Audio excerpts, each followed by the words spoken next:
Thank you. Alrighty, let me share my screen. I am muted because I'm still a bit sick and don't have to talk much and off camera because I happen to wear the same shirt as you today, Aaron. Oh no. Um, uh, I feel like we have some similar outfits sometimes, and yeah, well, we can't be exposing that to the public. that's right. Not on the recording. Okay, well, hope you feel better soon. And that's totally fine to have your camera off. So I'll go ahead and get started. Um, thanks guys for joining us. This is our third Clean Energy Implementation Plan Advisory Group meeting. And an overview of the agenda today will discuss the draft CEIP reporting template and feedback. We'll discuss defining Clean Energy Transformation Act categories. We'll give an overview of draft CEIP or Clean Energy Implementation Plan process checklist and feedback, and then we'll discuss next steps. Before we dive into the work, why don't we just do a quick round of introductions, name, preferred pronouns, organization, and favorite fall activity. I'll go ahead and start. My name is Aaron. I go by he, him pronouns. I work for the Department of Commerce. And favorite fall activity, I'd say, is probably carving pumpkins. I used to do a lot of art as a kid, and I feel like it's the one time of the year where it's a good excuse to use your artistic abilities publicly and show it. I'll have Austin go next and then popcorn to someone else. Hi, everyone. My name is Austin, and I work here at the Energy Policy Office along with Aaron on utility policies, including the implementation of the Clean Energy Transformation Act. My preferred pronouns are he, him. And my favorite fall activity, that's a good one. There's so many great fall activities. I'm just gonna pick, going for a walk and enjoying the changing colors of the leaves on the trees and their slow descent to the ground. So, and watching dogs chase the leaves and bite at them. Anyways, I will turn it over to Catherine, who I see on my screen. Hi, this is Catherine Patton. I'm with the Bonneville Power Administration, she, her. And I'm a big Halloween person. So everything Halloween related, pumpkin carving, watching scary movies, giving out candy, it's all a blast. Austin, why don't we go ahead and have Charlie go next? Yeah, hi Aaron, hi everyone.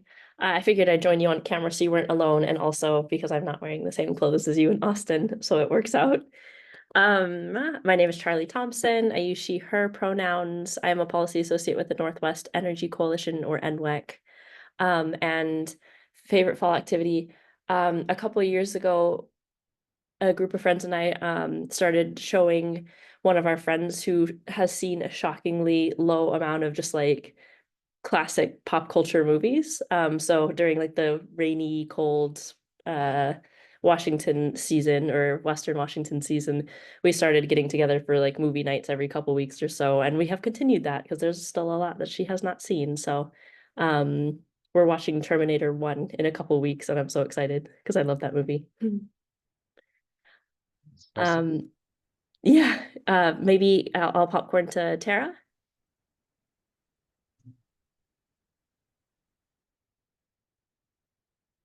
Took a second. Hello, I'm Tara Maynard with the Grays Harbor PUD. I my favorite fall activity, probably right now with my son still in school, is golf season for the high school, and watching him and his fellow classmates play golf every season. So that, and then just fall walks are great to get outdoors also. So. Having a hard time seeing who's on here. I think I will pass it to Almaz. All right. This is Almaz Nigesh, and I'm with Tacoma Power. I'm actually in the office today. My favorite fall activity is actually captured in this picture right here. I enjoy watching the leaves turn.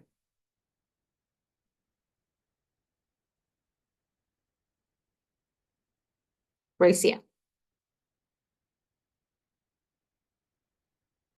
Hey everyone, hope to be on camera shortly, but my name is Grecia Lenis. I use she, her pronouns, and my favorite fall activity, I like watching the leaves change, and I like Halloween and watching old Disney Halloween movies, but I think I'm gonna go with baking just because I've been trying to do something every weekend. And I've been enjoying that thoroughly so far, so sure. I'll kick it off to Nicole. I don't think I've heard you go. Thanks, Gracia. I'm Nicole Hughes, regulatory policy analyst with the Public Generating Pool. Pronouns are she, her. And my favorite fall activity is watching horror movies with my husband around the time of my birthday, which is September 10th. We start our annual horror movie watch-a-thon where at least once a week we watch a horror movie that either we haven't seen before or that we hadn't seen, in a long time. So that's a nice cozy thing to do on cold rainy days like today. And I'll pop over to Steve. Right. Steve Taylor, Director of Regulatory Regional Affairs for Cowlitz PUD. Let's see here. We have baking pumpkin pie, which is a wonderful thing about the fall. And then also just this last weekend, watched The Shining. I'd just seen it once before, but that's always a good Halloween thriller to put on the old television box. So That's great. Well, thank you all for sharing. Sounds like we have some good movie recommendations and some cookers, some bakers here with some good recipes. So we'll move on to our next item. So we have an overview of draft reporting template. So I can give a quick overview of the template. Hopefully you all had a chance to check it out before this meeting. I'll pull it up really quick.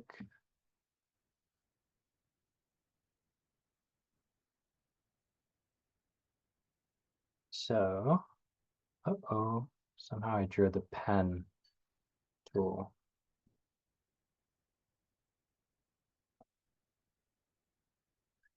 So I'll just give a quick overview of the information in this reporting template. So you can see that it's pretty similar to the previous CEIP reporting template in terms of some of the information, like this cover page talks about some of the relevant statutes and rules.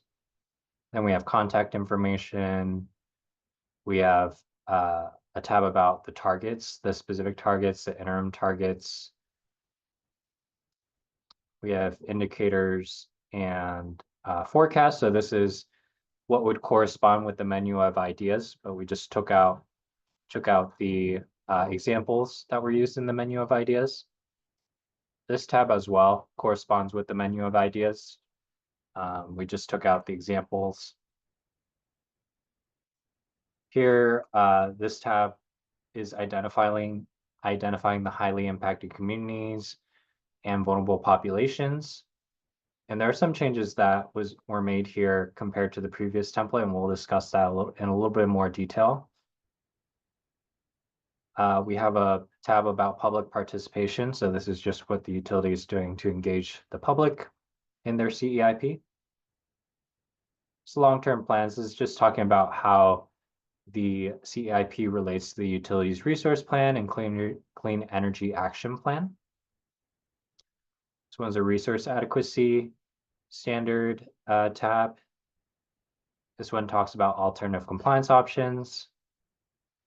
Here's the incremental cost tab. This one, compared to the last template, I went ahead and added a calculator, so it's a little easier for utilities to figure out if they meet the annual threshold, cost threshold calculation. And this one is mostly just backend information. So this tab can be ignored for reporting purposes. So we have a list of questions here. Let me see if I can share the.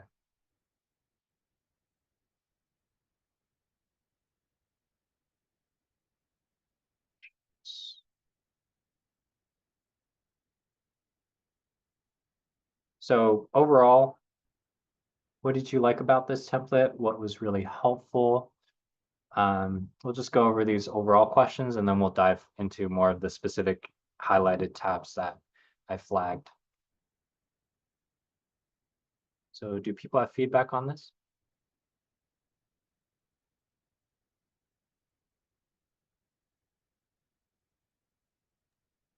Aaron, maybe give us a sec to pull up the spreadsheet that you had sent out. So Aaron, under specific actions and equity, it looks like there's columns N through U. I think all these were compressed together in the last template, and there's just kind of a narrative that was written. You're just looking maybe to see just more breakout then of the specific actions here, make it maybe easier to I guess gather for your aggregate reporting to the state. Yeah, are you talking about the specific actions and equity spreadsheet? Yeah. So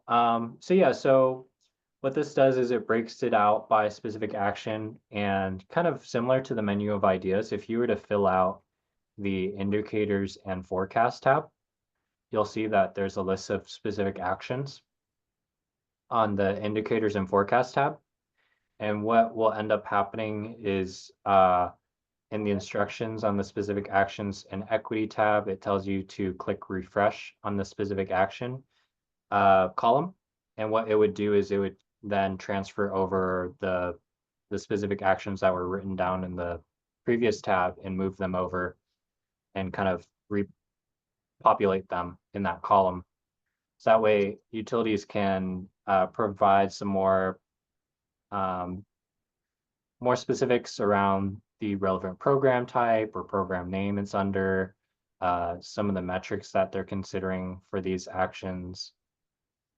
And what it also has some of these narrative questions on the right side. What is the expected effect of each specific action on highly impacted communities and so on? Does that make sense? Yeah, it does. Just seeing it kind of expanded out, almost seems like it's looking for maybe more information, just maybe increasing the workload on an exponential basis for some of these, but maybe just good to see some examples of how this would play out. Yeah, and the menu of ideas kind of has examples for utilities, but we don't. The instructions kind of say, like, if they're on used fields, please leave them blank.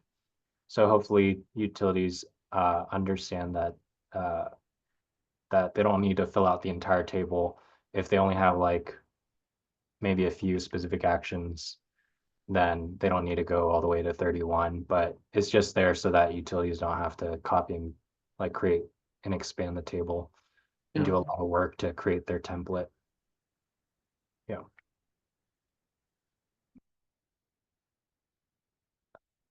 You folks have other thoughts on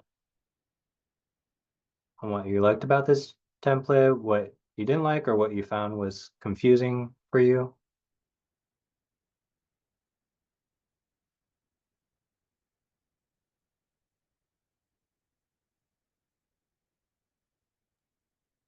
Aaron, I'm just kind of going through this tab by tab right now.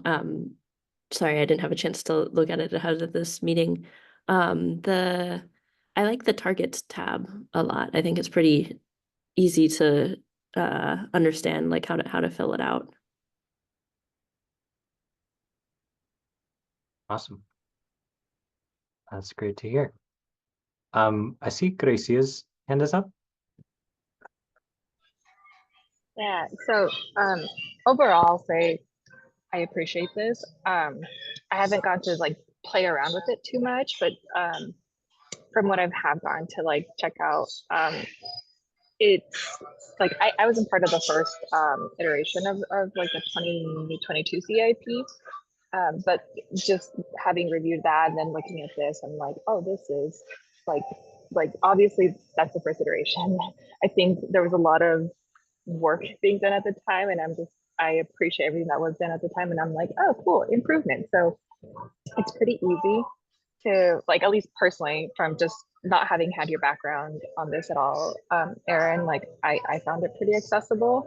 But having some literacy in the CIP space, you know, like at least being able to like having seen our first one and knowing kind of more or less what to expect. One of like, which maybe you'll get to this at some point, but one of my own like kind of confusions / questions is, well, one of the first ones I have is just in the indicators and forecast tabs. That one, I guess my confusion comes in like, so the specific action 1, does that coincide with outcome metric 1? Like, is it supposed to be meant to be like one follow the other? Does my question make sense? Let's see. So yeah, so I think the way you would look at it, and I think the menu of ideas is probably a good example to look at. Is that if you were to look at the table, you have indicator 1, 2, 3 on the left. I don't know if you see that. Yeah. Do you see? Okay. So there's indicator 1, 2, 3, and then if you were to have one indicator, let's say the indicator is improve clean energy access in disadvantaged communities. Let's just say that's an indicator of success for this utility. They come up with a specific action that is expand community solar in our vulnerable population communities. So that specific action 1 would relate to that indicator 1. And then you could have a second specific action which would go along that same row that relates to that indicator. But let's say you have a different indicator. Let's say you have one related to resiliency, or demand responses related to reliability. So let's say the indicator is related to reliability. So under indicator 2, you would have something around improve reliability. And then under that specific action 1, you would put in a different action related to that. So let's say it's implement a demand response pilot. So specific action 1 is not referring to the same specific action. The column is just kind of say, this is your first, this is your second, this is your third for each indicator. Does that make sense? Maybe I'm not fully understanding it. So, because and maybe it's just because like the numbers coincide, so my brain just logically wants to be like, just attach them to one another. Because the way I'm reading it, so I'm looking at the menu of ideas now instead of the draft CAP template. Which I mean, I feel like they're one and the same. Basically, one just is kind of like an example, you know, it's filled out. But so I want to make sure what I'm maybe what I'm understanding from you. So the indicator, so you have like the overall indicator, whereas before it was like referring to each specific action, then you would attach the indicator to it, which I thought I like this more. I think it's a little bit cleaner. And so like everything that falls under like improved community health outcomes, your specific actions, like however many actions you're going to have there are going to like fall in line. And then the outcomes, do those are the outcomes that we're measuring in some way, are those going to be reflective of like all of the specific actions, or are they coinciding with like, hey, we're going to be doing establish like specific action 1, establish air quality goals for our generation facilities, and one way that we're going to measure that is by you know, the NOx emissions from those generations. So like is it, but then is that kind of how it's being attached, or is like outcome metric 1 and 2 gonna overall measure specific action 1, 2, and 3? Yeah, so the way it's organized is that indicators are kind of the highest level. And so the specific actions and the outcome metrics are tied in the same row as the indicator. So you can see here in this row, improved community health outcomes. All of the items in this row are related to improved community health outcomes. So in this case, specific action 1 is establish air quality goals for all generation facilities and implement tracking and reporting system with an online dashboard. There's another action about health existing funding grant programs for health programs and initiatives within the service territory. And then the outcome metric, the outcome metrics here are related to health, improved community health outcomes. And so it's related to this indicator of equitable clean energy transition. And so these are related to this indicator as well as all these specific actions in this sense across multiple specific actions, because the outcome is kind of at a higher level than just one individual action. And then, as you can see, if you were to move on to the specific actions and equity tab, what ends up happening is those actions related to improved community health outcomes, they end up being flipped vertically. And then the utility can then talk about any metrics that they plan on tracking that are related specifically to that specific action or output metrics. So these are things that are directly tied to these specific actions. And then they can also talk about the expected effect of these specific actions on their highly impacted or vulnerable populations. So maybe we could add some more narrative to clarify that, just to make it clear. But does that explanation help? Yeah, no, that makes a whole lot of sense. And to be frank, I actually hadn't played around with the specific actions and like that bottom tab in the example template, which I think that was going to be my other question, but seeing this example, at least for me, helps. But I think I'm sure y'all are planning to do like webinars of this sort to explain the new template. So I'm sure that will probably resolve people's questions when they first get a look at the templates that y'all are providing. But yeah, that makes a lot of sense. And just from my initial, like it looks so much cleaner, and in my brain, it connects a lot easier. Okay, great. Yeah, maybe we should add an explanation, just explaining that a little bit more. It's I think it's easy for me as like the architect to understand it, but there's some like Excel magic happening to make this work. Nicole, I see your hand up.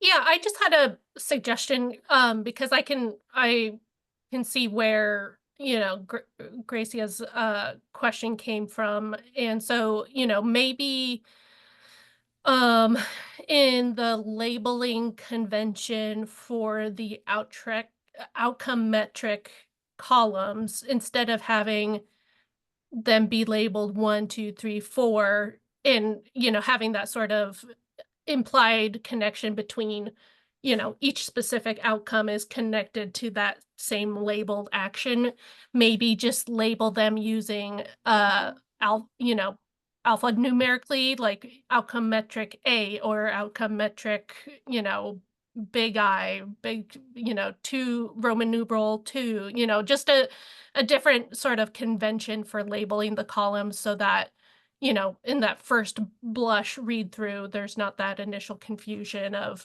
oh, is this outcome specifically tied to this specific action, or is it cutting across all of the specific actions under this indicator? Okay.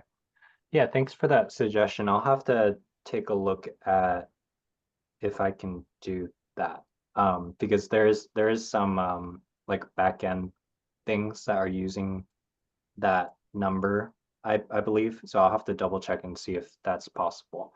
But thank you for the suggestion. I'll have to take a look. Any other comments?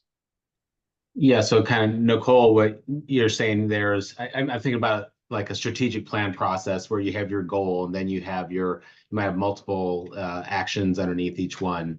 And in some cases you might have one, action for that goal, and others you might have 3.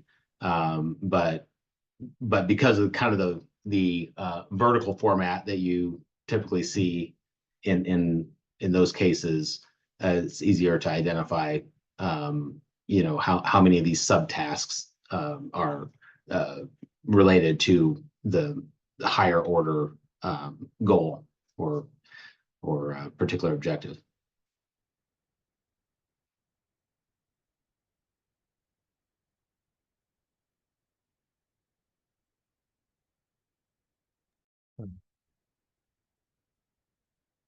All right. One question I had on the overall format is, in the previous CEIP, we had rule citations for each header of each section, and I got rid of them just to make it less wordy. Do people have a preference on that? There is guidance. There's that guidance document that provides all the relevant rules and statutes. Would people prefer to have the citations in there, or kind of just leave some shorter headers for the template? Yeah, I'd agree with Nicole right there as well. And given that, with the Section 120 issues and the issues with the auditor, again, if we're following a template, I think we need to be double, triple sure that we are meeting each requirement in the rule of statute, so nothing gets missed. So having that direct tie to each sheet to the citation, I think, is important. Okay. Yeah, the other component that I heard feedback on was that, with the internal review processes, the first person who's playing with the CEIP or inputting information into the CEIP might know those citations like off the back of their hand, but then the next person in the review chain might not. So, just to kind of minimize the number of clicks to get that information for people, regardless of their familiarity with the content, would be helpful. Okay, thank you. That's good to know. All right, so we'll add those back in. And then we'll go ahead and dive into specific spreadsheets here and dive into some deeper questions. So while I'm going through them, I'd like to know, are the instructions clear? What questions you have on each of these spreadsheets, and do you have suggestions for improvement? So I'll share my screen again.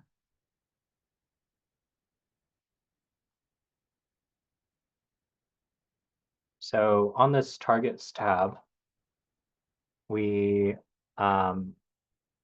added a column for hyperlinks to relevant assessments, and this advisory group recommended that we speak with the auditor, and we checked in with them, and they often told us that they wanted to see the homework on a lot of these things. And so we provided a column so that utilities could just provide more of the information upfront for them. So they have to dig a little less, and a notes column. So hopefully with that, the auditor doesn't have to dig quite as much up front to get some of the information they want to see, some of the homework that was done here behind energy Just had a efficiency main response. Question about that. That could very well be a link to the IRP, for example, right? Yeah. Okay. The IRP or conservation potential assessment. Yeah, if utilities have a demand response assessment, again here the auditor asked, was it done through a conservation potential assessment or regional assessment? So we added a question around that, and then I put an other option here as well. And then here I also added whether a demand response assessment was performed, because that wasn't clear in the previous template, and that was something that they were interested in. And here I have please describe your demand response assessment findings, and then there were some subject matter experts that requested to add this language. Please describe if there are DR opportunities for particular classes or barriers to utilizing DR in your service territory. Please describe which DR technologies were found to be cost-effective, reliable, and feasible. So yeah, so I just wanted to present some of the changes here and ask if people had feedback on this.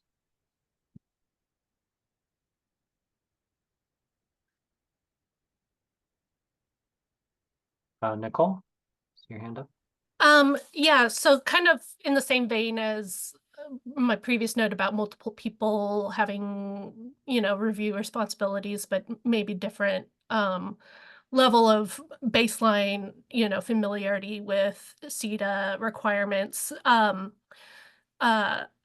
I received feedback that it might be helpful on this page to maybe provide a reference or some sort of narrative explanation that the renewable energy target under CETA is different from the renewable energy target under the Energy Independence Act, because CETA allows for more hydro resources to be counted as a renewable energy resource than the Energy Independence Act does. So, you might have one person reviewing this who has their Energy Independence Act hat on, and that's a different hat than the CETA hat.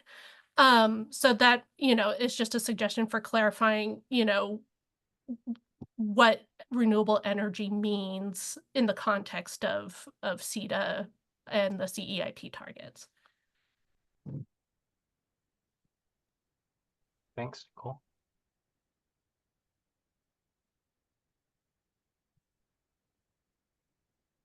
Any other thoughts?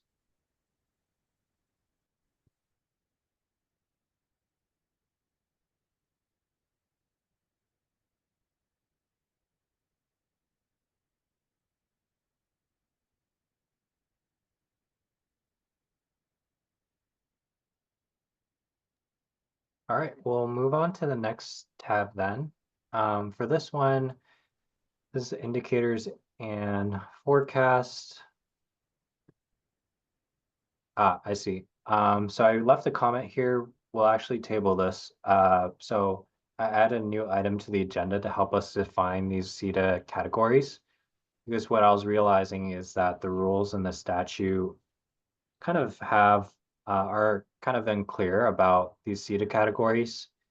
And you can see here there's energy benefits, non-energy benefits. Then there's reduction of burdens of vulnerable populations and highly impacted communities. I added a macro here so that you would be able to choose multiple CETA categories. But I think there does need to be some clarification on the definitions of these things. And even if one of the clarifications we want to clear up is whether energy benefits and non-energy benefits are in a kind of a different category altogether, or a different hierarchy than the rest of these. So that's something I prepared an exercise to discuss on in greater detail. So we'll table that for now. And then identify highly impacted communities and vulnerable populations. So I'll just kind of talk about some of the major changes here. So in the previous template, we basically had utilities list out their census tracts and their environmental health disparities score. And what ended up happening is some utilities were just listing out the ones that were ranked 9 or 10. So these would be the ones that would actually be considered highly impacted communities. And some were listing out all of their census tracts and giving all the scores. And so the information that we received wasn't really helpful. And to be fair, the instructions were not very clear on that. So what I wanted to aim to do was encourage utilities to think through this information a little bit more, and not just simply list their census tracts and identify them, but also think about how they're going to use this information for their equitable transition, and be proactive about it. So you can see here, instead of asking for each census tract, we just asked the number of census tracts, the number of census tracts that have a 9 or 10, the number that are in tribal lands, the average score of the environmental health disparities rank in their service territory.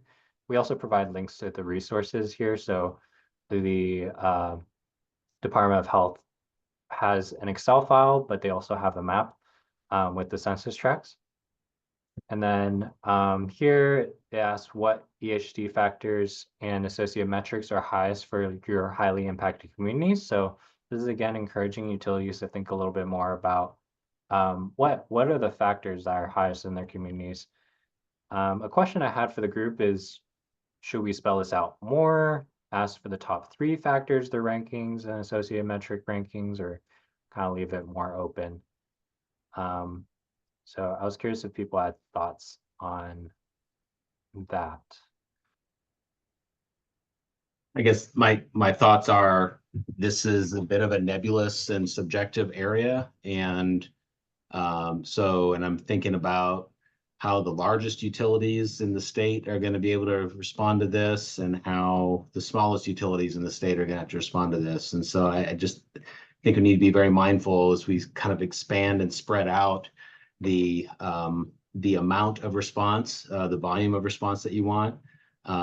This can really add burden, especially to smaller utilities. But again, how are you gathering this data? Are we have to, deploy scientific surveys? We have to do a ton of focus groups, substantial outreach, and then do we have to document this? Whatever response we have here, does this have to be fully documented so we can give it to the auditor? So I just, we should probably think about the ramifications for the request for each piece of information that goes into these, especially as we're expanding it from the last CEIP. Yeah, thanks, Steve. All this information is available on the Department of Health's information. So this is not, asking utilities to do a survey of their highly impacted communities, because these are all factors and metrics that the Department of Health already provides on their website. So this would just be encouraging utilities to note their general observations that they see from the data that's provided to them from the Department of Health.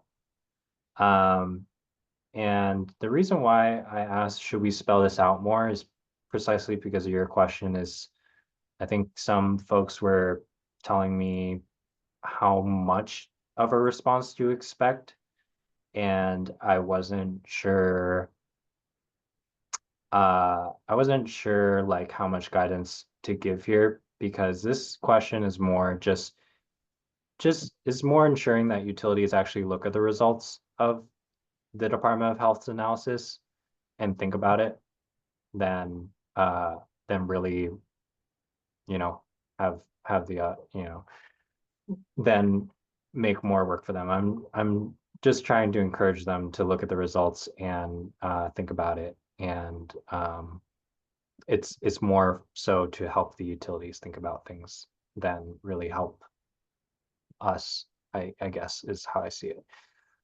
Help the auditor or help the Department of Commerce understand things. Charlie, you have your hand up? Yes, thank you, Aaron. I really like this breakdown for the highly impacted community section. I've done a lot of analysis with the DOH map and across the 5 IOU territories. And I think it is a pretty straightforward tool. And these are pretty much like the exact right questions where you can find them pretty easily using the tool. And maybe if one has never done it before, it'll take a little bit longer, but honestly, then after that, it would probably take like 5 to 10 minutes to fill out this table, if not less. I could probably get through it pretty quickly. So hopefully that would be similar for other folks too. On the specific question here, should we spell this out more, the factors associated with the highest metrics in the highly impacted communities? I would say yes. I like the idea for the top 3 factors.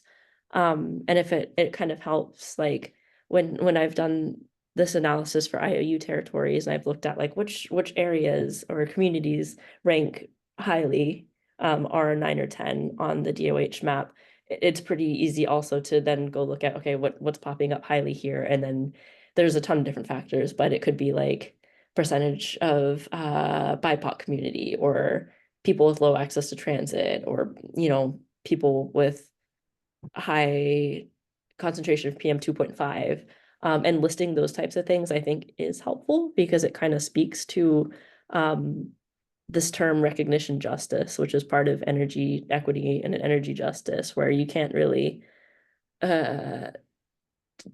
plan future specific actions if you don't know what the issues are.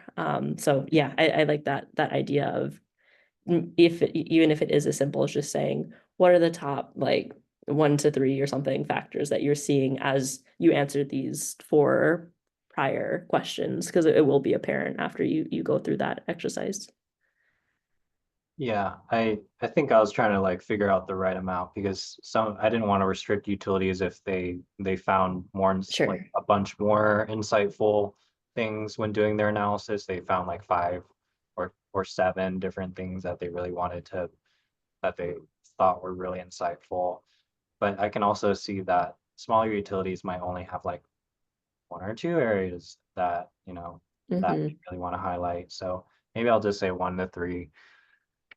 Because at the end of the day, this is more so to help utilities think through the data that is available to them, and not try and create more work for them. I think the goal of this, when I wrote these questions, were to encourage utilities to use the data available to them for helping them reach their requirements for an equitable transition. And so this next question here is, how do utilities plan specific actions to address the factors?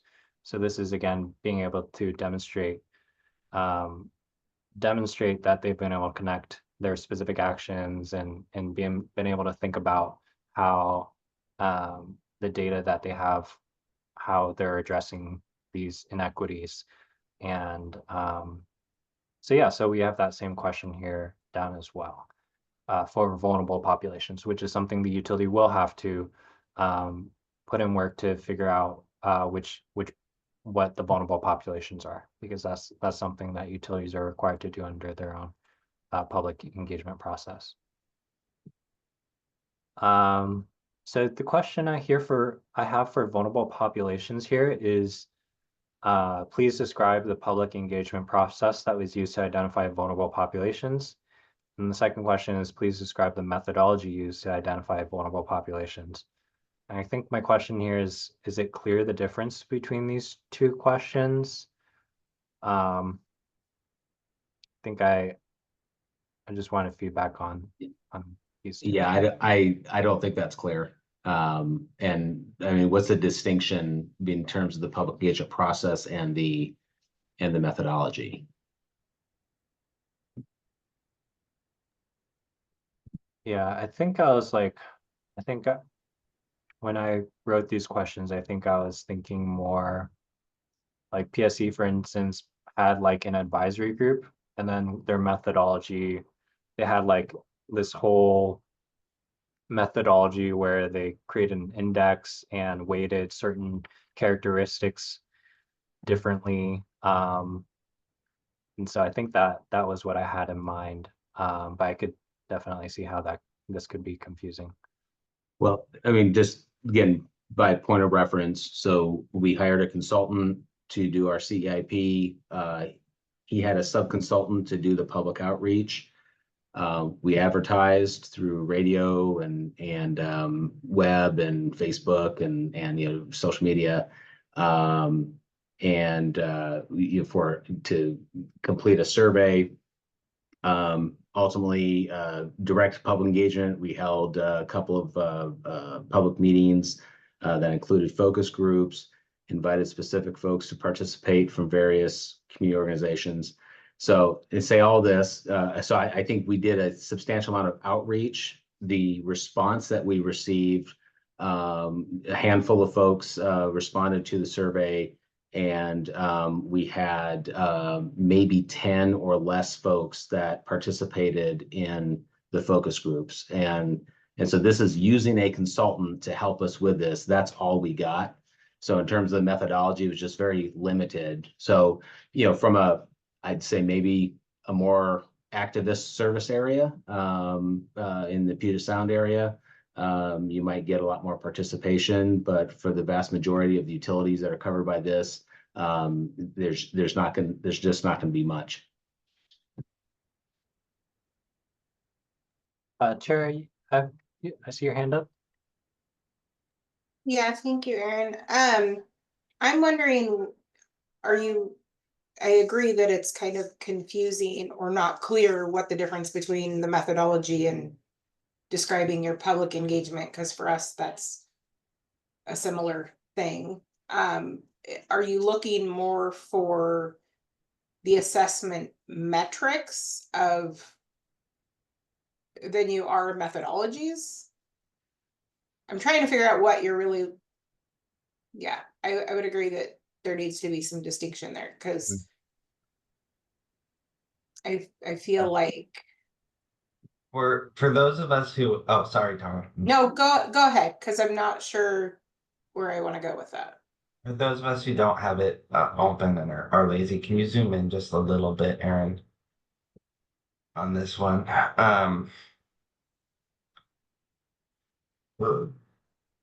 I think it's helpful to kind of step away from maybe even what we have here and think about like the objectives of the work and what what could possibly come of this and what makes sense reporting wise to and what makes sense in terms of the process.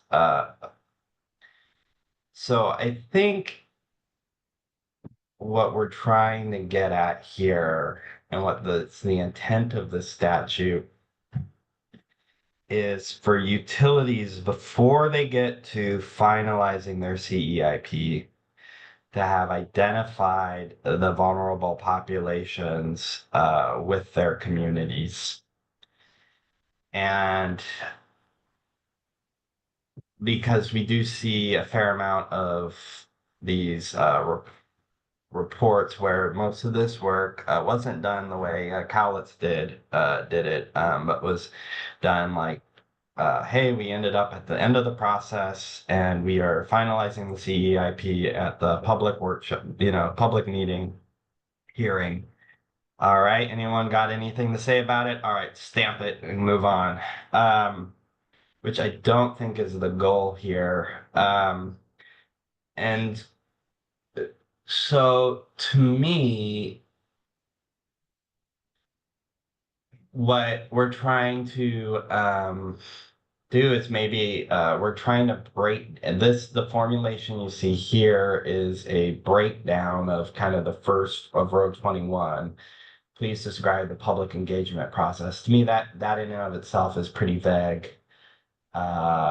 Used to identify vulnerable populations. I don't think we have like a drop down or anything in there, do we, Aaron, that would like help sort that?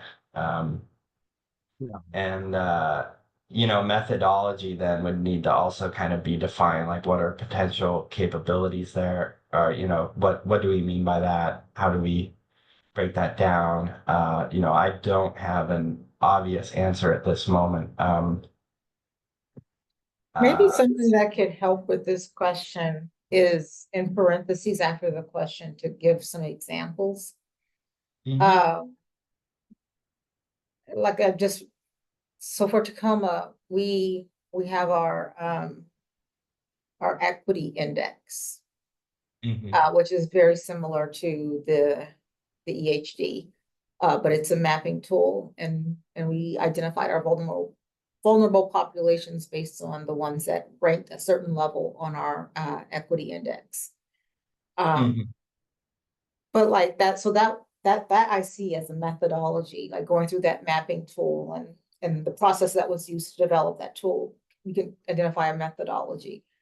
But like the public engagement part, like we're, I guess we're one of those folks that had public meetings and invited people to meetings, but like I get hung up on the identify. Are we asking the public to self-identify as vulnerable because they've already been defined? So I guess where I'm getting hung up is, what does it mean for the public to identify vulnerable populations if they've already been defined per the law? So vulnerable populations is not clearly defined in the law. Highly impacted communities is defined. The vulnerable populations is the one where, the communities are supposed to define who's vulnerable. And so that's kind of why we end up with a public engagement process here. Now, in my mind, one outcome of this, one way of doing it would be for a utility to host a meeting at, you do 1 or 2 weeks of getting ready for your CEIP or whatever, not full time, just, you're thinking through it, you're getting your ducks in a row, you host the meeting.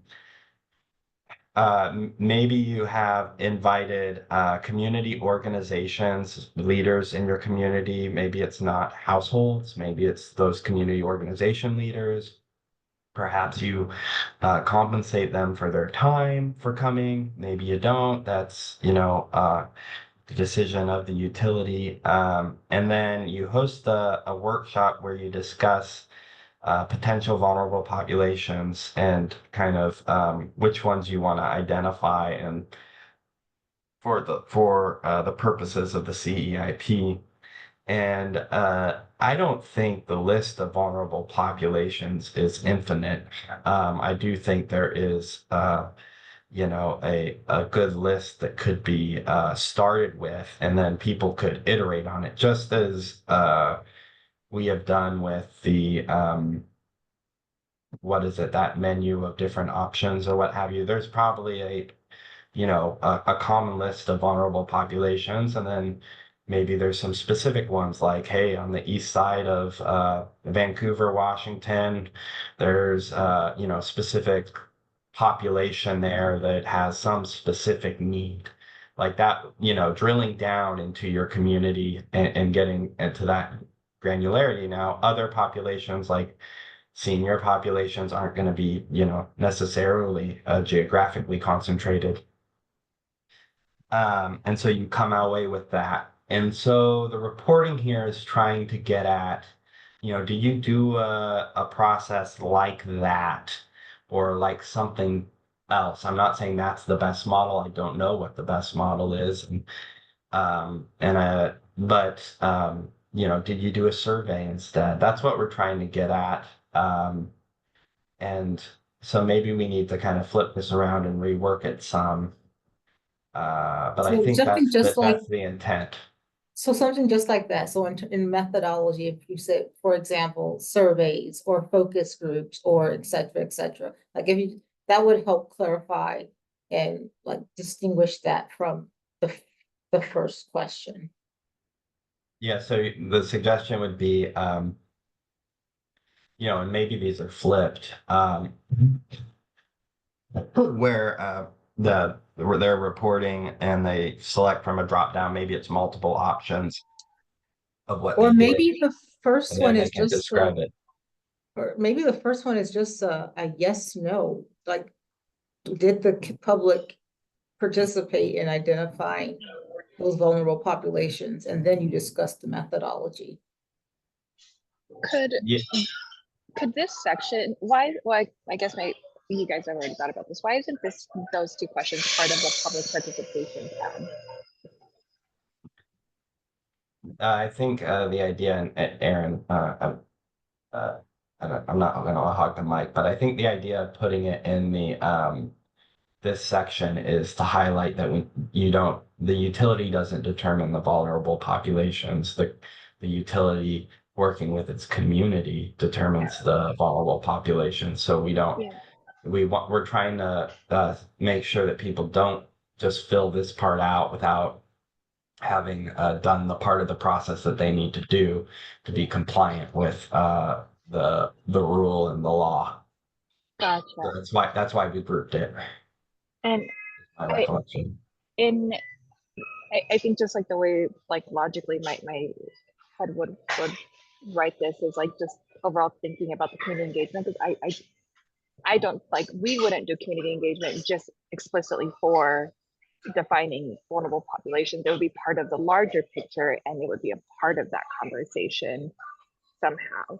And so I think, like, I appreciate wanting to make explicit that, hey, you need to ask folks to define this clearly beyond what we have here.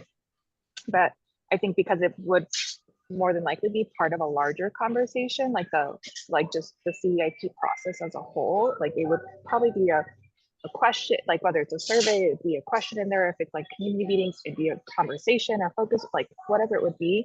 And so I'm wondering if it kind of like, if it can remain the same, but maybe in the public participation side, and maybe here, again, just to be explicit about reminding folks to, on the point of like having a yes, no question, and then like, hey, note that we will ask you more details in this tab.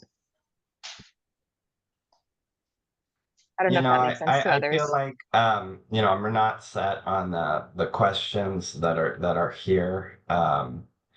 But there will be, I think, questions specific to getting at, you know, how did you identify vulnerable populations? What was your public process for that? Whether that lives on the public participation tab or lives here, you know, that can be a discussion that this group can take up. I personally would put it on this tab because I think it's a helpful reminder for utilities that, hey, before you do anything more, you need to do this, because how are you going to identify your specific actions and metrics to target these groups if you haven't first identified who the vulnerable populations are? Yeah. So to me, it could be grouped with the broader public process, but the utility might choose to do this work first before it gets to the other work, because it wants to first set the stage for what those actions metrics may be in light of how the community defined vulnerable population. I think another way to also potentially double down on that is in the checklist of like maybe having a box in there as well, like considering how important it is and how it could potentially be an oversight for some utilities to make sure that they're doing this through a public process. Another recommendation. And I know it's semantics, but it's like I'm wondering if folks might get hung up on the word methodology and maybe like change that to just please describe how like the public engagement process is used to identify vulnerable populations, like just so folks don't get, like people don't think of like, especially folks with research background, don't get hung up on like it's this formal process where we have to have these very clear cut steps. And maybe that's what you're asking for. So maybe I might be wrong if that is exactly what you're asking for. Yeah, I I think that's a good point to, there's a like a yes or no, and I think that's appropriate in the checklist, and there is a checkbox for that. Identified vulnerable populations through a public process. And maybe that is, maybe we'll have to just reword it so that, like Gracia said, like maybe just combine these two and say how were these identified through a public process, and maybe that's the question we're getting at. And then the yes or no is just like a checklist item, to make sure that utilities did it. But I think the real interest is, I think Austin's right, that we will probably get questions about how, and the auditor would probably be interested in that as well. So making that transparent might be as simple as rephrasing it.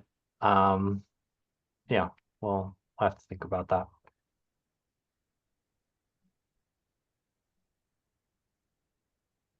Okay, I want to move on to resource adequacy standard. I'm not as engaged in resource adequacy discussions, but I was curious if people had thoughts on this tab. This was taken from the previous template, and I was curious if there could be more instruction on what resource adequacies, what we wanted to be listed here, or the methods of measurement. Do people have thoughts on this? Can you explain what you mean by method of measurement? So do we want utilities to list their metric results? This is related to resource adequacy. I see Catherine's hand up. Hi, yes. So this is one of the few places where BPA was actually helpful in filling out some information. So for any of our customers that are load following, BPA is truly the one that is doing the resource adequacy standard. And so we do have some canned language last time around for that.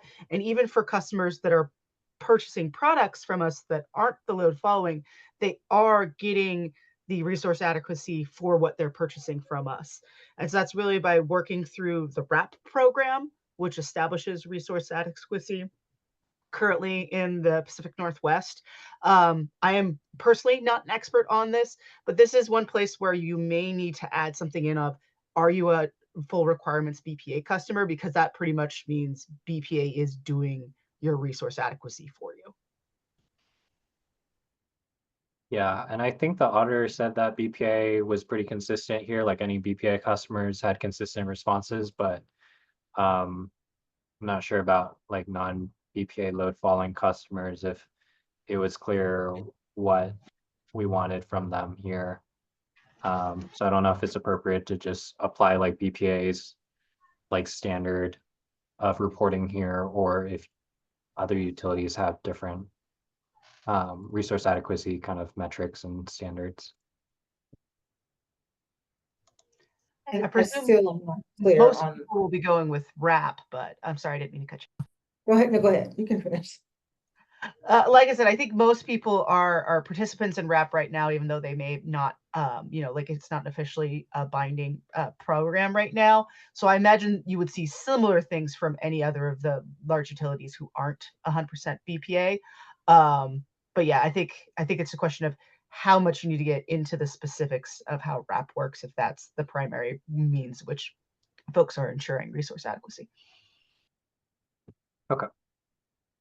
Maybe we'll take a look at some of the responses that we got last time around and see if they're similar enough that maybe we don't need to provide more guidance, or maybe we have to provide more. But it seems like it is pretty straightforward, it sounds like, for the most part, for utilities.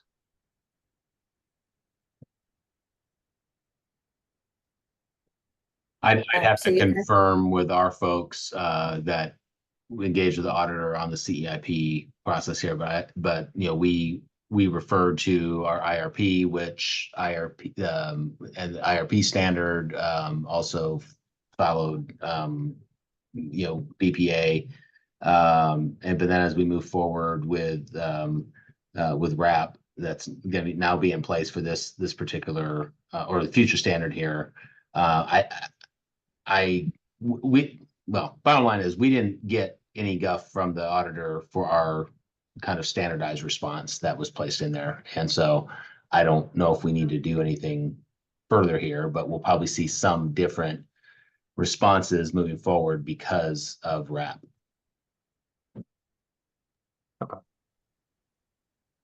And is RAP like introducing new standards of measuring resource adequacy that's like new?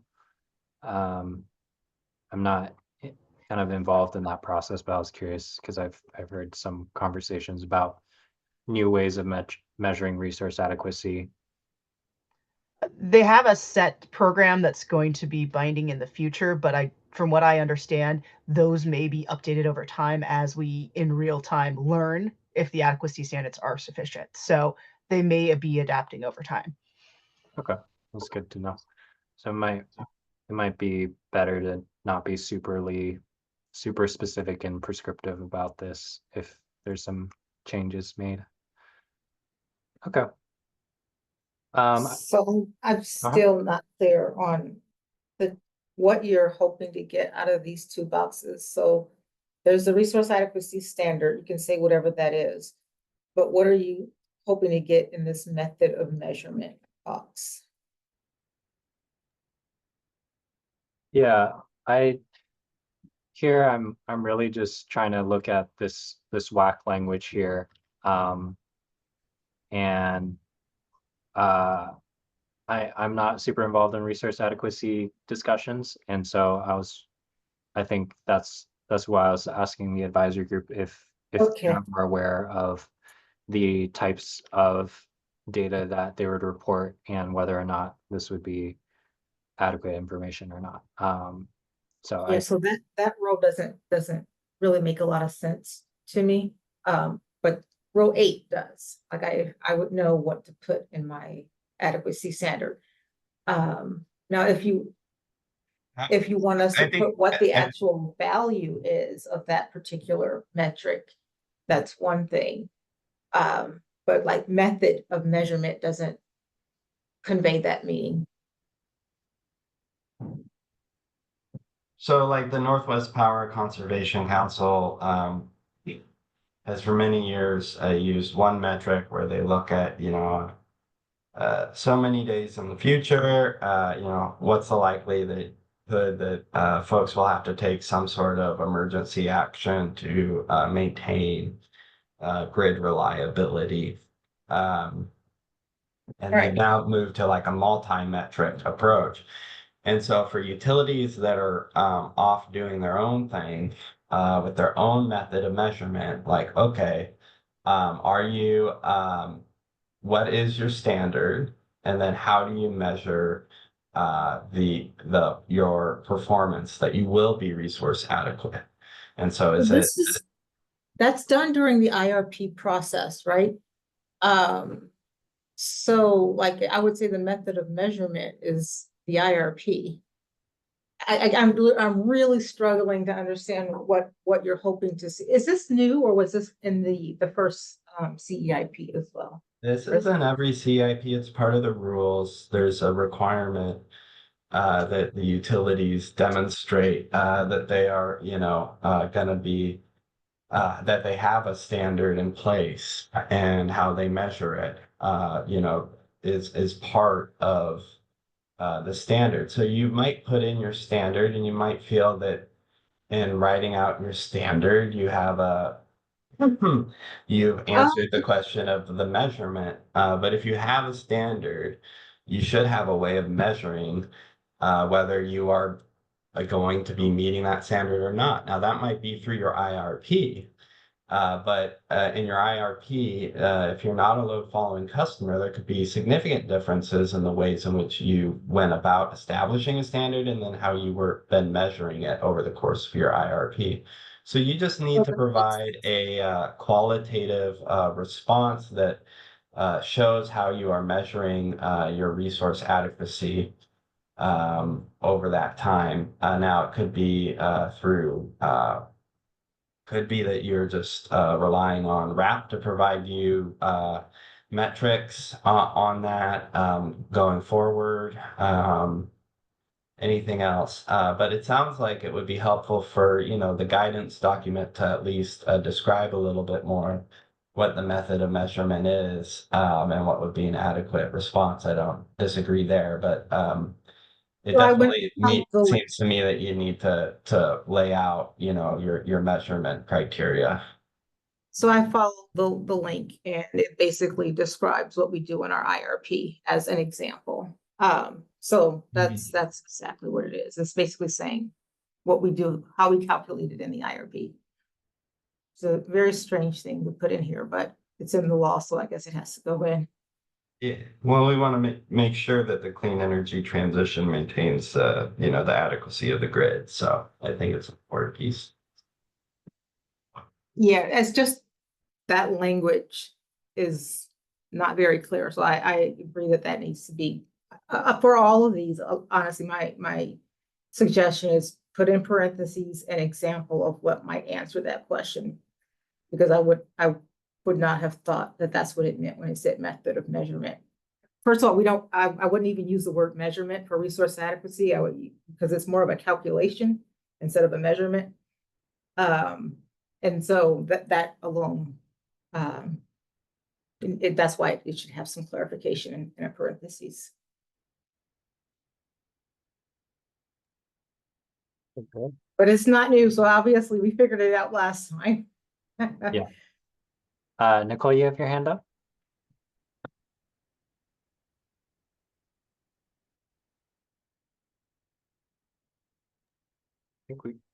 Hello? Oh, you're muted. There we go. So I just was wondering if for just,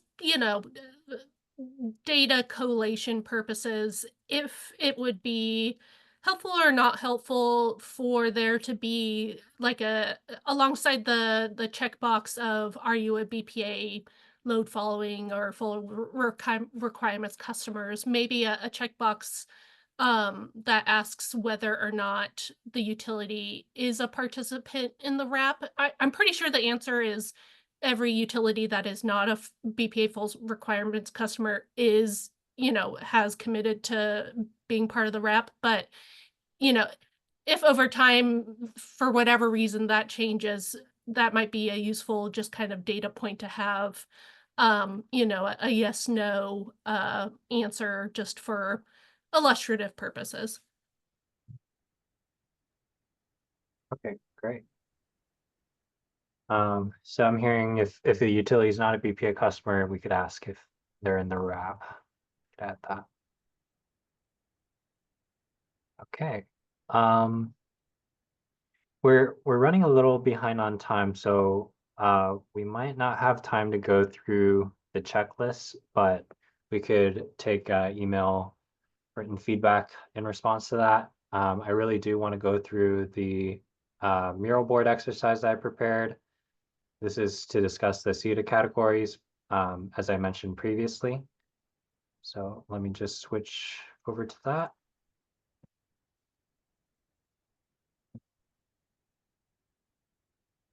Second.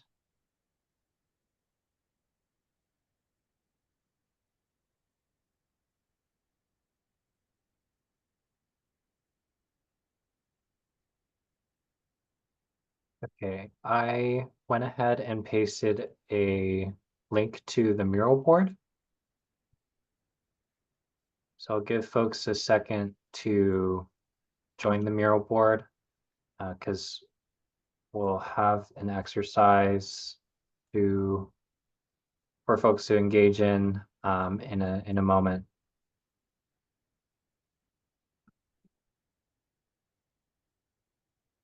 Is anyone unable to enter the mural board? Would it be easier if I presented my screen for some folks? I can see it.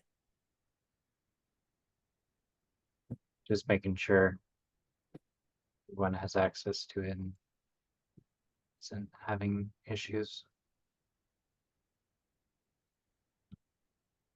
Okay, let's see.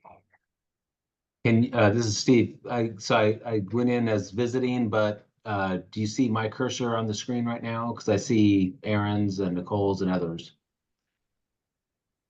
Yeah, your name won't show up next to your own. Okay. It'll just look like a regular cursor. Yeah, so I just asked everyone to follow me. So I can just walk through some things. So on this first section right here, we have CETA categories, organization, and the reporting template. So I just pulled out some quotes from the rules and the statute. And as you can see, there's some similar language around energy, non-energy benefits. The difference between the statute and the rules, though, is that when it refers to reduction of burdens to vulnerable populations and highly impacted communities, the rules just say reduction of burdens. And so it's unclear if reduction of burdens is referring to costs or it's referring to like things more specific to these populations, like level of education or talking about language access. Additionally, in WAC 194-40-200 is also a section that talks about reported forecasted distribution of energy and non-energy costs and benefits for the utilities portfolio of specific actions, including impacts resulting from achievement of the specific targets. So in this case, in the two kind of language examples above, the energy, non-energy benefits are put on the same level as the rest of the categories, but in the language below, in that third box on the bottom, it kind of puts it in a different hierarchy. So I think I wanted to discuss this a little bit more because there is a lot of there could be potential confusion here because it isn't clear. And so what we have here is it's currently presented as mostly like a level playing field where energy benefits, non-energy benefits are also grouped with public health, environment, reduction in costs, energy security, or resiliency. And here I provide an example of how the menu of ideas currently has them organized. I took out energy, non-energy benefits, and then I categorized them in the CETA categories. And I realized that increased investment in community economic development and increase in / access to quality jobs might not exactly fit in reduction of burdens. We might even want an economic development category that's not listed in rule or statute. That's something to think about. And if we move over to this box here, another way of thinking about it is energy benefits could be referring to specific targets or the three major resource categories. This is demand response, energy efficiency, renewable energy.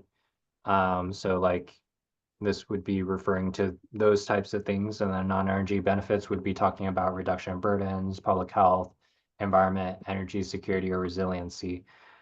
So before we go into discussing and brainstorming definitions, which we'll do in a moment on this mural board, I wanted to just have a a general discussion and hear your thoughts on this kind of this dilemma. Do you think energy, non-energy benefits should be kind of at a higher hierarchy than the rest of these and kind of organized in this fashion on the right, or should it be more on the left here? You know, what's on the right, actually, I don't know. So what's on the left is saying all of those reduction, public environment, reduction, energy security and resiliency, all of those could be energy benefits or non-energy benefits. Is that what this is saying here? I think it's yeah, it would be saying that they're all on the same level, or they're all their own categories on their own. And Oh, I they're think all their own categories. I, Well, so yeah, I thought that was confusing.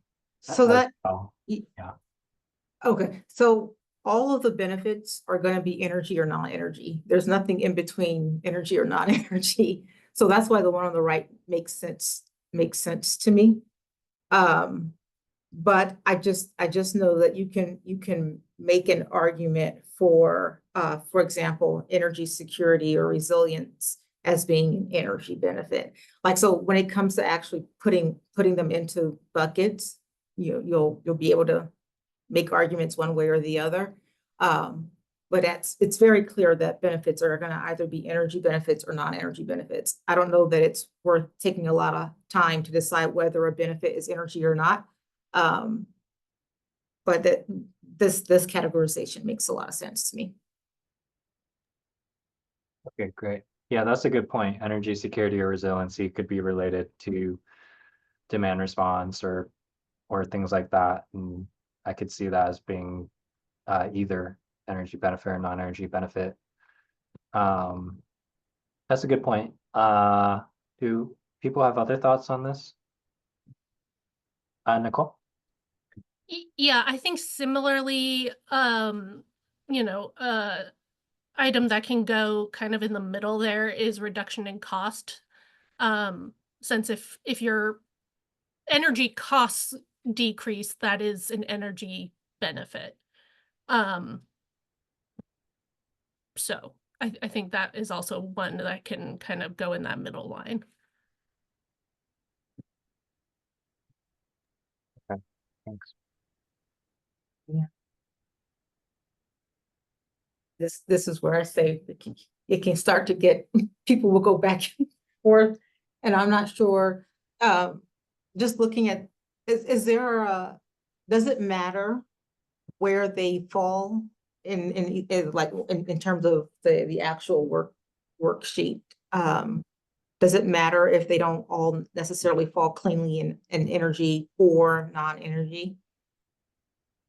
No, so I think it depends on how we consider these. So it sounds like what people are saying is that energy and non-energy benefits is at a higher, like a different hierarchy than the rest of these categories. I'm just pointing out that in the statute and the rule language, that's not clear. Okay. It says through the equitable distribution of energy and non-energy benefits, reduction of burdens. It's like a run-on sentence, so it's not really clear that it is a different hierarchy, but there is a rule. There's one single rule sentence that seems to imply that they are at a different hierarchy.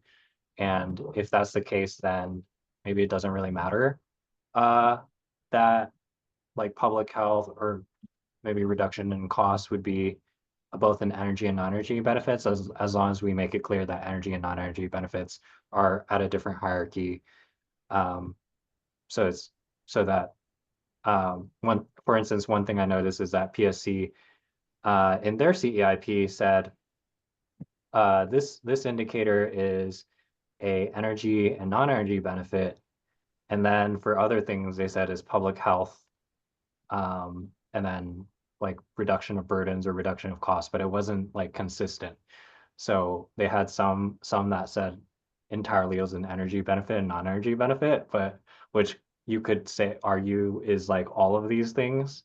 So it's just one thing I noticed that like was a big issue with how things were being defined. Charlie, do you have thoughts on this? Yeah, thanks, Aaron. I also recall this being kind of confusing when we were developing the CBIs and categorizing them for the IOUs last time. And the IOUs do treat it the way that is like outlined here on the left, where it's kind of like all even playing field. I personally like the way on the right more because I think like a couple people here said it makes more sense to me. One intention, I don't know if it was like if it was said when writing CETA or the section of CETA, but one intention that I always take away when I look at utility CBIs and how they're categorized is seeing if we're doing a good job relatively spreading, like, do we have CBIs that are getting at these different benefit categories, or are we purely just kind of like, if one utility has CBIs that are only in resilience or that are only in cost, but we're ignoring the rest, then it's like, oh, well, there's clearly more work that we can do to spread the types of benefits more equitably and also like to whom more equitably. So I think that yeah, like I said, not sure if that was an intention of the language, but I think that's a benefit of still using these categorizations, even if we don't figure out how to do it perfectly, which the IUs have not, and that's okay, but it does kind of show that they can speak to resilience and cost reduction and health and things like that. So yeah.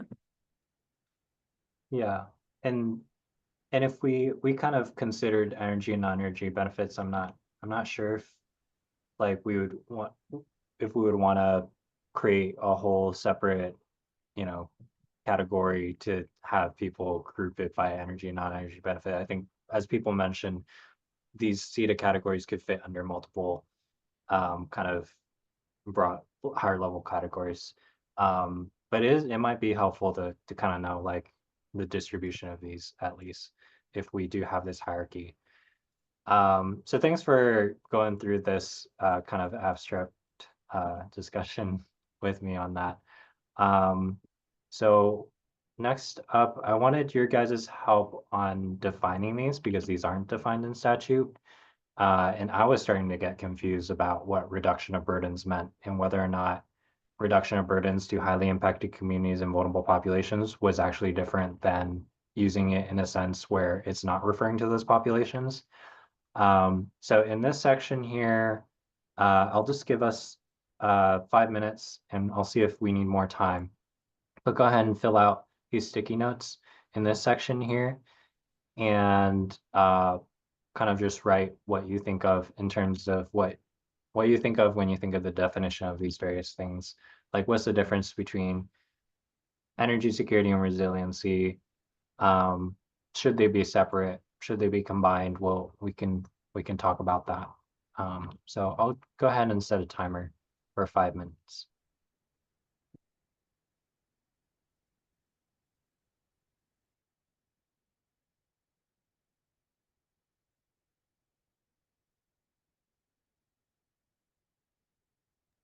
And if there's a definition you like that someone else put down, you can go ahead and thumbs it up using the reaction.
And if people aren't aware, you can add more sticky notes using the left toolbar on the left.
Other folks that want more time?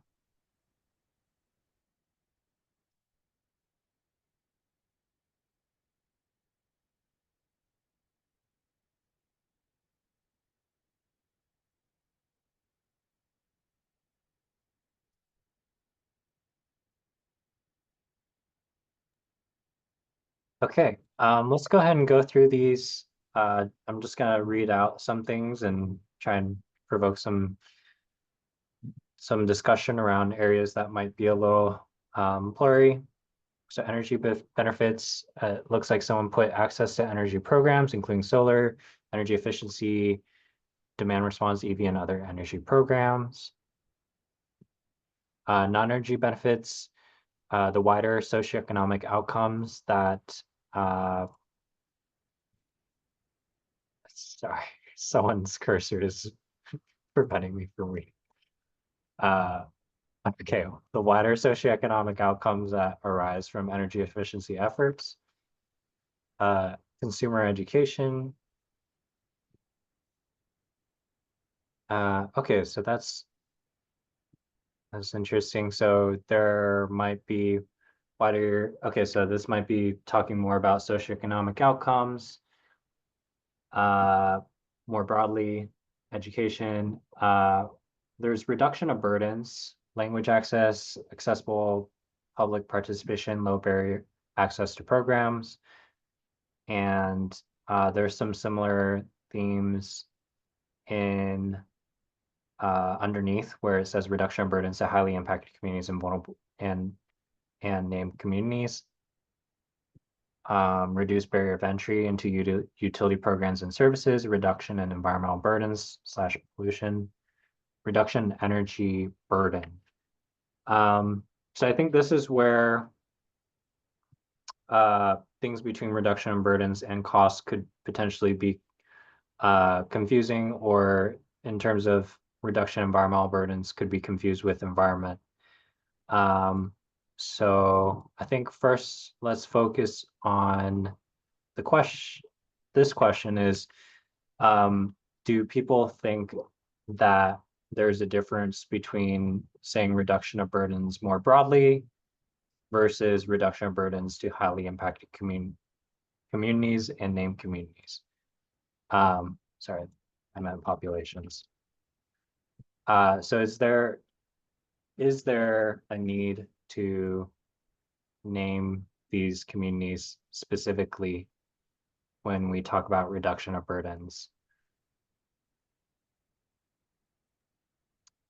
Well, Aaron? I mean, overall, are we looking at the reduction of burden to low-income populations? And I'm assuming highly impacted communities and vulnerable populations are also included under low income?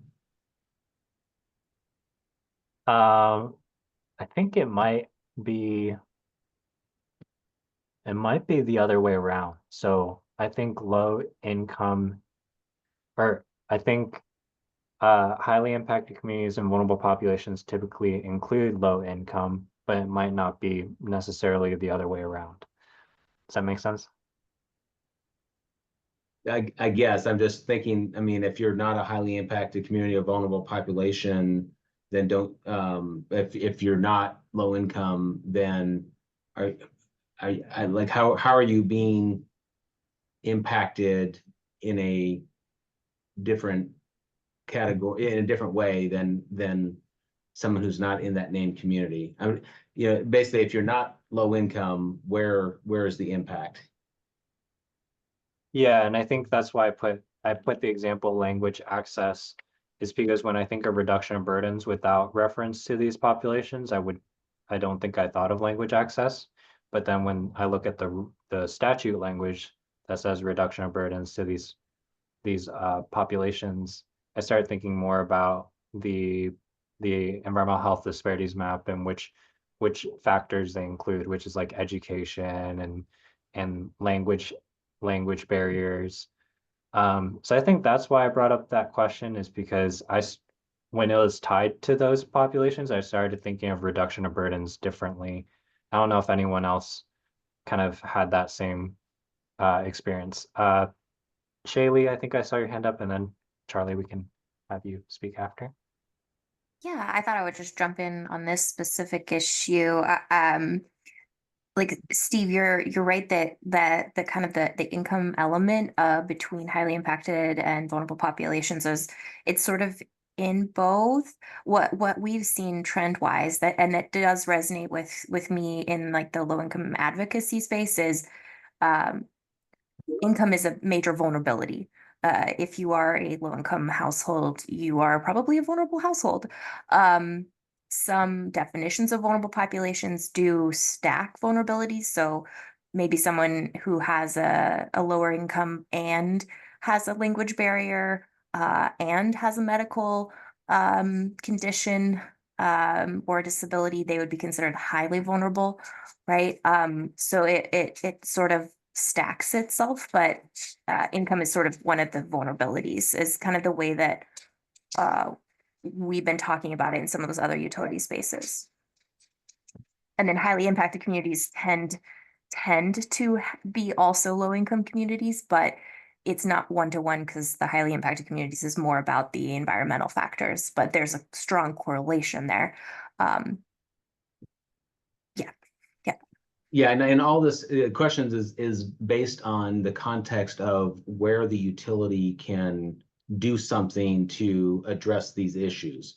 Because this is a lot of high level socioeconomic designations, but at the end of the day, we have, we have the cost of electricity, we have the method in which it is produced, and we have the way that it is, delivered, and hopefully in a reliably way, to customers. And so, what is the nexus in terms of what the utility can actually do under those three buckets that get to I struggle with the concept of taking the broad categories and saying, how do you equitably distribute when there's only a certain few things that we do?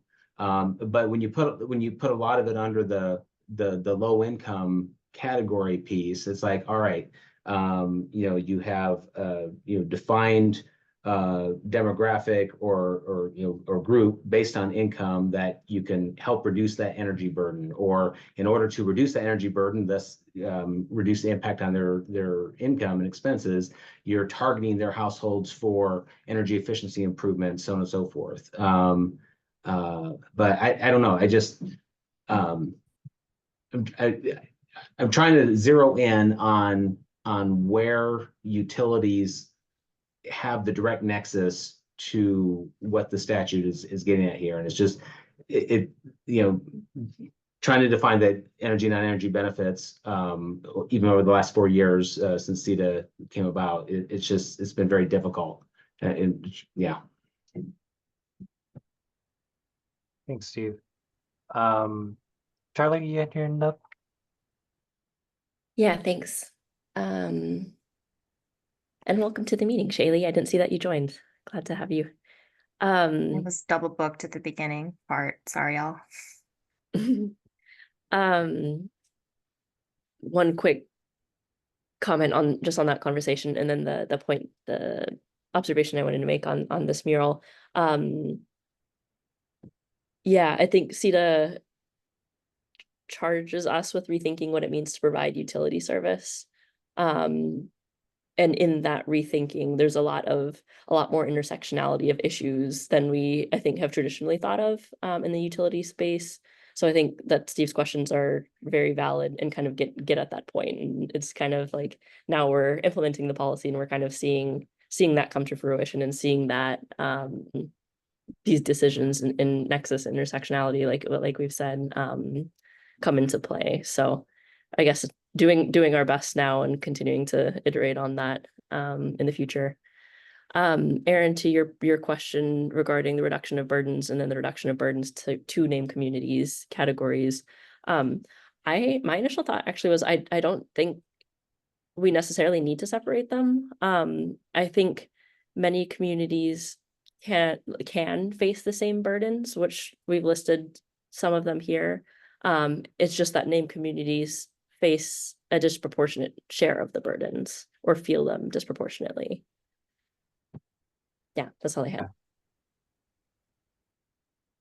Yeah, and yeah, I think with this question, I was trying to understand if for the options, if people would prefer to have that reference to highly impacted communities and named populations, because it could potentially be helpful for people to understand what kind of burdens we're talking about, like other than cost, for instance, like as Steve mentioned, the first thing that he thought of was costs. But when I see that statute language that refers to these communities and populations, and when you tie the burdens language to that, I start thinking of other things other than just cost.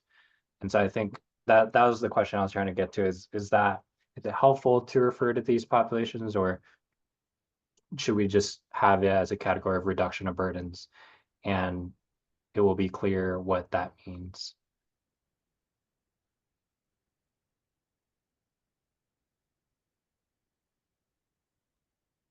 To your point, it definitely helps, I think, kind of get us thinking more about named communities. If you say named communities. I was going to put this in the chat, but yes, I think it's like naming them will ideally allow folks to like center them, and then if we are actually addressing the issues that, you know, these named communities are facing, then everyone else will like subsequently just like be able to benefit from language access, education, like how public out, like, you know, everyone else would like just inherently like be able to benefit as well. So I think centering them and naming them is important. Thank you. It's helpful. Do people Aaron, have, Aaron, before you go on, just really quick, and I know you got some time, but kind of going back to Steve comments really quick. I think, you know, in this particular work and in the work that we have going up ahead on this, you know, utilities will be in different positions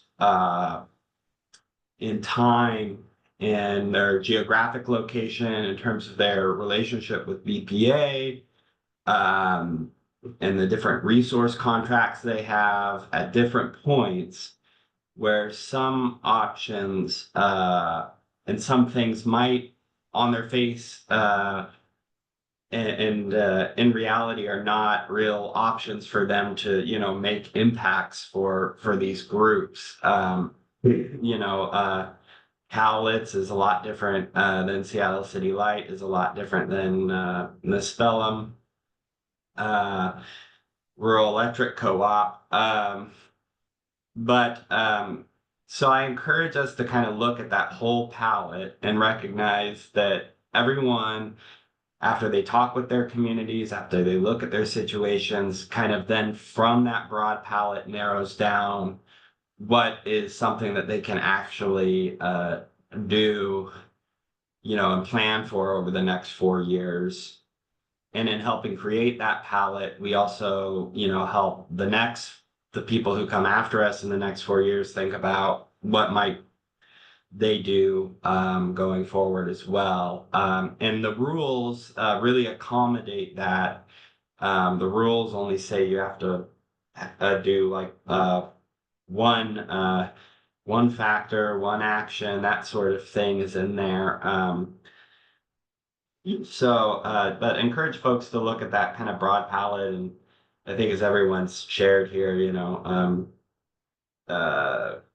thinking about that in the broad holistic sense is a really good thing, and we can develop as we go and grow together in our thinking there.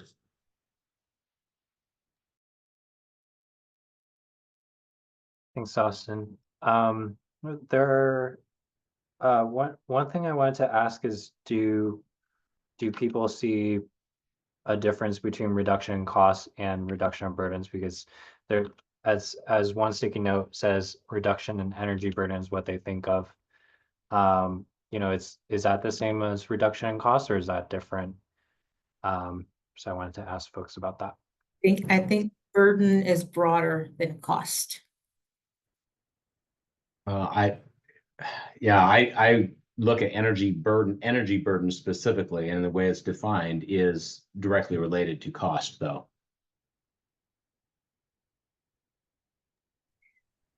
It's the percentage of your income or the portion of your income that goes towards providing, you know, energy for your household. So I mean, the way it's currently defined, it is directly related to cost and does not appear to be related to anything else. You know, not to nitpick, but you did say burdens plural, not with an S, right? Not burden singular. If it's energy burden I just read Yeah. the sticky note, reduction in energy burden. But I that's my understanding of the definition is what Steve said. Yeah, so you can reduce energy burden is it's a quotient, right? So you can impact the numerator or the denominator. So still, by saying, I still believe, even if it only means energy burden as we know it, the word burden is more broad than the word cost, even in this context. But we use the word burdens more broadly, also to talk about pollution, for example. That's a burden that comes from our energy system. So like I would still argue it's more broad. They're different. Right, and I I guess the question I have is, should energy burden be something that is considered a reduction of costs or reduction of burdens to highly impacted communities and named populations? Or maybe it doesn't matter where it falls. But I think just making sure it's clear might be helpful. If we can provide definitions for people, that way they don't just mix up all the definitions. Nicole, you have your hand up? Yeah, just, as we're talking about these categories of CETA benefits, like energy burden is something that is defined in CETA. Like it is a defined term under state law. So I think we should, as we're doing this exercise, double check that the terms that we're using, if they are already defined in statute, use the way that the term is defined in statute, and if they're not, find a comparably sort of established source for those definitions. I'm just gonna chime in real quick. Without seeing what you guys are looking at. So just kind of off the cuff. The statute does use the phrase reduction and burdens at one point. It then specifically talks about energy burden. It would seem to me that there could be health burdens, there could be other sorts of burdens in the statute. Energy burden is one form of burden, and it's hard from one community to another to be able to say one burden is more important than another. But I do think, utilities will share in common the energy burden definition. They will share that all utilities have energy burden customers. But there are other types of burdens under that broader definition. So just because it says reduction in burdens doesn't mean reduction in energy burdens. It's a broader concept. But yes, energy burden is defined, and if folks select that, then they should use that. So I would Agree. group energy burdens under reduction of burdens.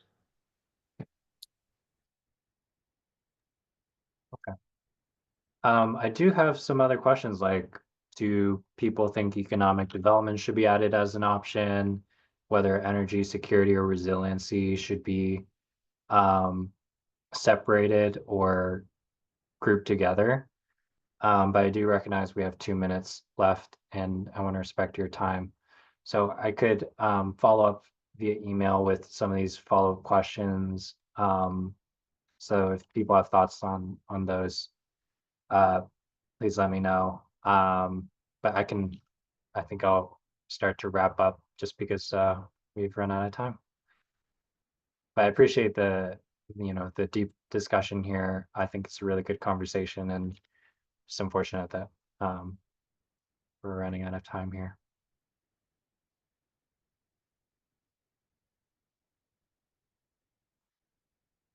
Alrighty, so thank you for joining today and discussing the definitions for the CETA categories, the draft template, just giving you an overview of our timeline.